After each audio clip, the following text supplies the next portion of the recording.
You are looking at Julian's pronunciation guide, where we look at how to pronounce better some of the most mispronounced words in the world, like this other curious word. But how do you say what you're looking for today?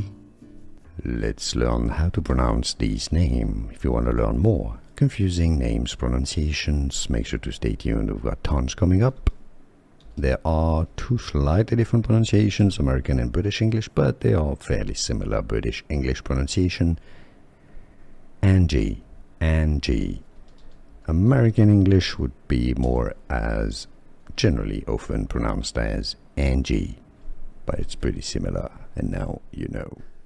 Here are more videos on how to pronounce more confusing words and names too many mispronounced. Like this video if you found it useful. I appreciate your support. I'll see you soon and thanks for watching.